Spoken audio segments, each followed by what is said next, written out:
Hey everyone, welcome to Area 616 and to my spoilers discussion video for Inhumans, as requested. Here, I really just wanted to talk about all of these little details that bothered me, the little inconsistencies and lapses in logic, as well as the big ones. As I said in my normal review, the show wasn't good at all, and one of the things that did the worst was portraying the characters' powers. Crystal and Medusa are depowered to the point where they're kind of pitiful. And Karnak doesn't really have a consistency to his powers. With Karnak, we see him running simulations of sorts in his head where he plays out fights and picks the best strategy. I thought that was actually kind of cool. Maybe they could have made it a bit smoother, but it was a neat way to portray his flaw in all things power. But there's this one bit where he's scaling down the side of a cliff and he accidentally steps on a loose rock and falls and gets knocked out. The whole time I was expecting it to be like the fight scene from earlier, and for him to just walk by and say, well, that didn't work. But he didn't. Somehow he didn't see that rock was loose. And that may seem like a small detail, but it basically puts Karnak out of action for the entirety of the second episode. I mean, he literally just sits there the whole time. And it's never explained why his powers didn't work. They aren't optional powers. It's not like he just switches them on and off as he pleases. It bothers me so much because I just don't understand how the writers even made that mistake.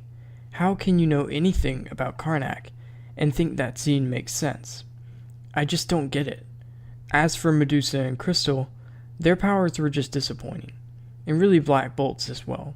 In the comics, Crystal controls the elements, earth, air, fire, and water, but we kinda get that, maybe. It's never really clear what she can do here because she doesn't really do anything.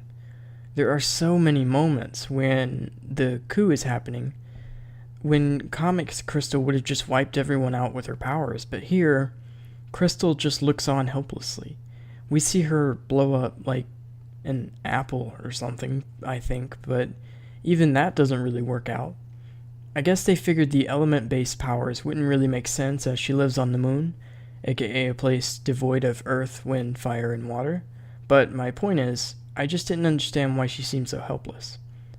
As for Medusa, she gets one fight scene before her hair gets buzzed off, and it's like 15 seconds long, and she uses her hair to, wait for it, punch people. And, like, choke one guy, I guess. It was honestly stunning how they could make someone who fights with her hair boring. I mean, it was absolutely boring. There's so many awesome things they could have done with her power set. It's unlike anything that's ever been on screen before, but they chose the most uninteresting things. I guess because it was cheaper. It's the same with Lockjaw and Black Bolt. Their powers both look so dull. With Lockjaw, they just kinda smudge away, and with Black Bolt, it's the cliche gray sound waves. Nothing like the flashy effects of the comics. Jeff Loeb said in an interview that they were putting characters over spectacle, which is great and all, but that doesn't mean that spectacle isn't important. It is, especially for Inhumans. And with all the focus on characters, they still manage to not do a very good job. None of them ever get any kind of meaningful bond with each other. Karnak and Gorgon have a brief banter, kinda. We see Medusa and Black Bolt being in love and stuff, but they never get any chemistry. We never get to find out what Maximus's relationship really is with his brother. Not really. Does he respect him? Does he hate him? We don't really know. Crystal and Medusa have no time devoted to them together, so we don't really know how they are with each other. There are also a ton of characters and moments that just don't contribute anything at all. Like the surfers Gorgon meets on the beach. I get that we're only 2 episodes in, but I just don't understand what they could possibly contribute, other than comedic relief that isn't funny at all. We literally open with this girl with yellow eyes who's running through the woods from some guy, and she meets Triton, and he explains to her what Inhumans are. Then they start running again, and she literally gets killed right then and there. That's what I meant in my review, when I said I hated it 10 seconds in. It's because they've already started spoon-feeding us exposition about stuff we see not a minute later.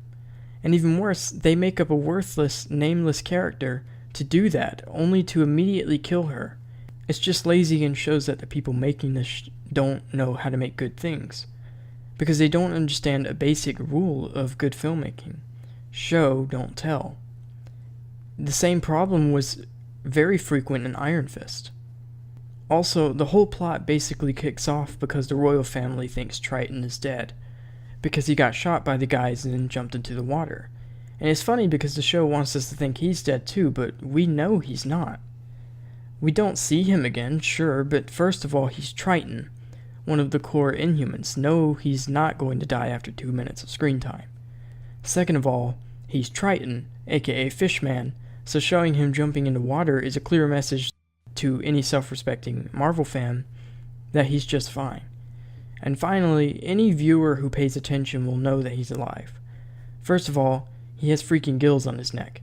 Second of all, after the bad guys say it's done, they pan down and linger on the ocean, which is clearly saying he's still alive. So I don't get it. Honestly, there's just so many lapses in logic in this show, in places that just don't make sense. Like, we see Maximus tracking Medusa's phone watch thingy while she's on the phone with Crystal, but like, she calls Black Bolt several times, and he's the one they're really looking for. So why aren't they able to track him? I don't understand why Black Bolt is not okay with a police officer touching him, but he lets them put him in prison. He could literally just give a little cough and blast a hole in the wall, and just walk out. No one could stop him. At the end of episode 2, everyone's just kind of a sitting duck. Maximus has the throne, Crystal's somehow locked in her apartment, even though she could do literally anything and escape. Medusa's sitting on a park bench. Karnak's taking a nap in the jungle, and Gorgon's chilling with some surfers on the beach. As you can tell, things are moving along quite nicely. Also, we really don't know what Maximus really wants or is planning. It's just never quite clear. That's pretty much it for spoilers discussion. The majority of this was just little things that irked me. Just lapses in logic that annoyed me. It also annoyed me how they kept calling Crystal's place an apartment. Why would an alien city on the moon have apartments? Why is the table behind the royal family's tiny table made of wood? There are no trees on the moon.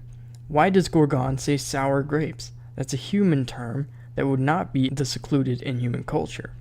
Is the royal family seriously there for every lowly peasant's pterogenesis? How can a young peasant Medusa get into a young royal Black Bolt's secret meditation place? Why isn't it locked? Why doesn't this make any sense?